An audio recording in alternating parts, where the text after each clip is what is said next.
What's up, squad? Brandon from the band Tucson. Thank you so much for joining me today.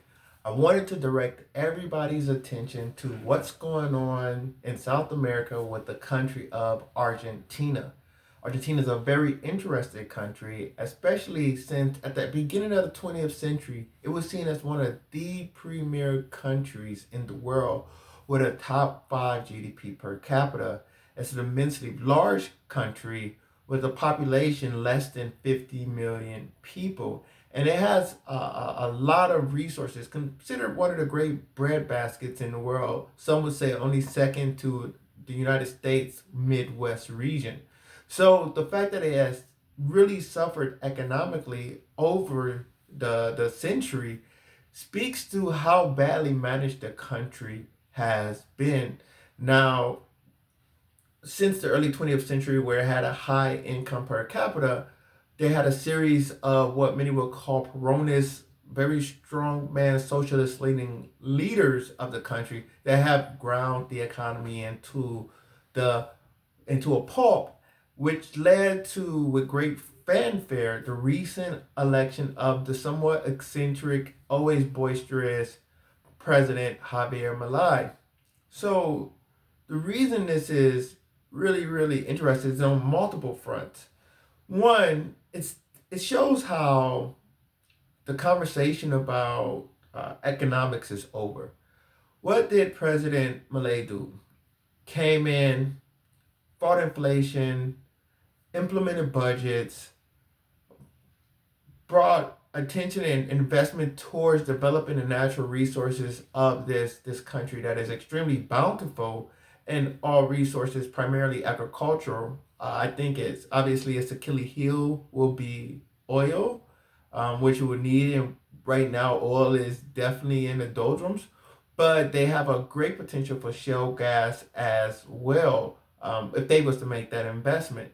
But as I said, as far as agriculture, don't forget America's top exports are its agriculture. You know, it's pork, it's soybeans, agriculture and animal goods, and those kind of go hand in hand because you can have the agriculture nourish the animals. So it's a lot of grazing ground, a lot of fertile land, a lot of arable land. Argentina is extremely wealthy in that regard.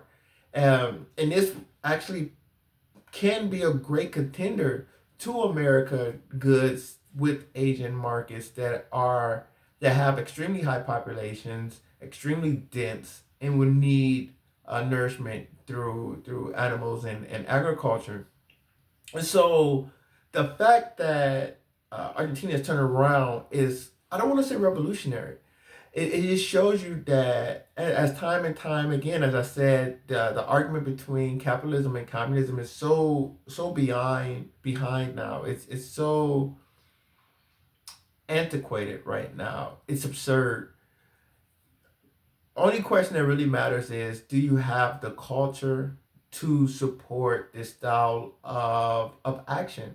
Do you have a culture that's the elites are going to give you the leeway to put in the elites and the working class, right? Because what he's going to do, you're going to lay off government workers, right? Because it's going to be a bloated bureaucracy. It's always a bloated bureaucracy, but that bureaucracy, it sits on top of the economics of the country. If your economics is bad, your the bigger the bureaucracy, the greater hindrance it is. It's kind of, I always think about a oversized baby on a small elderly woman back. It's imbalanced. So it's going to be layoffs. It's going to be a more flexible job market because employers need the ability to hire and get rid of people as they need. Because fundamentally, economics is all about incentivization.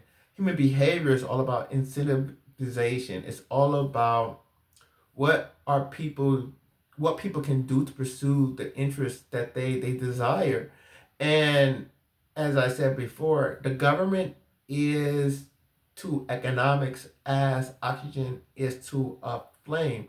So a government can smother the fire, right, by putting in a lot of bureaucracy, a lot of taxations, a lot of rigidity within the economic zone of that it oversees, or it can loosen those things up and allow options, allow people to go out and pursue interests and take risks, take chances, and get awarded correspondingly.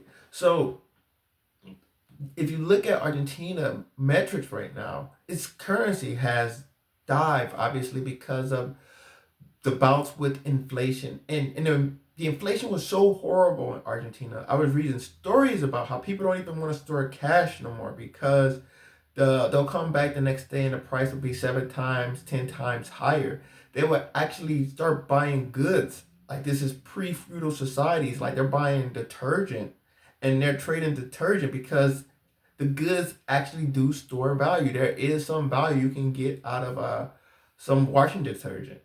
Whereas the currency, it boils down to faith and trust. And this, at the end of the day, is nothing more than paper. And that goes for all currency in the world. You lose the faith and trust in that paper, it's just paper. And people will resort to black market economics. So what you have in Argentina is a situation where President Milei came in. First thing he's doing is going to start fighting inflation, and the trust in the Argentinian peso has already been eroded, so it's being hammered right now. But correspondingly, if you look at the Merval, the stock index of Argentina, it is on a rocket ship, and it makes the S&P 500, which is no slouch by the way. It makes the S&P 500 look like a beggar.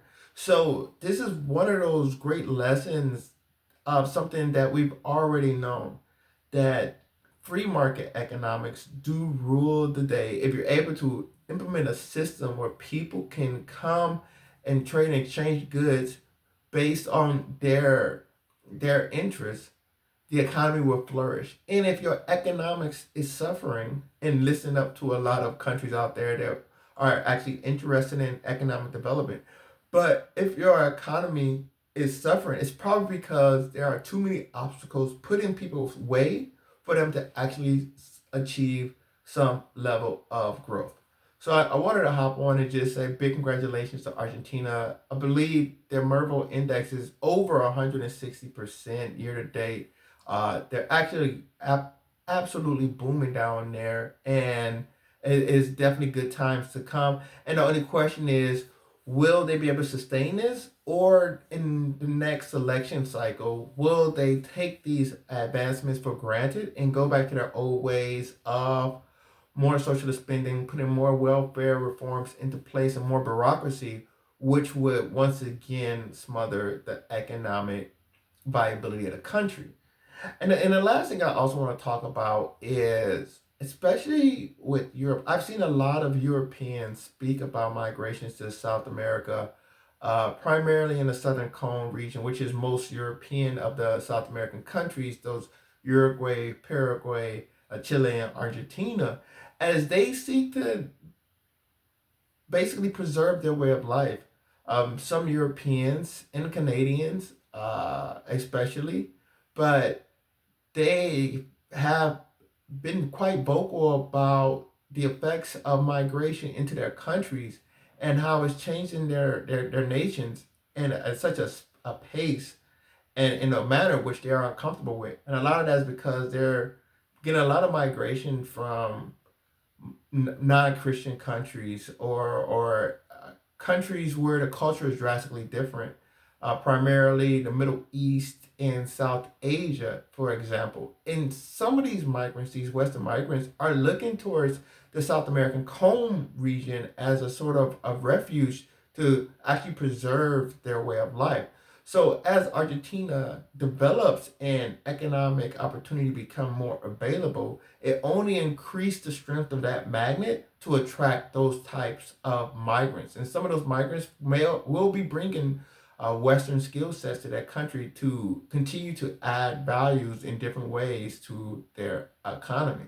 So Argentina, we're definitely on the watch for that country and continue to see that economic success story and how it evolves over time. If you have any insight, feel free, leave a comment below, like, share, subscribe if you enjoyed the video. Until next time, take care. Bantu up.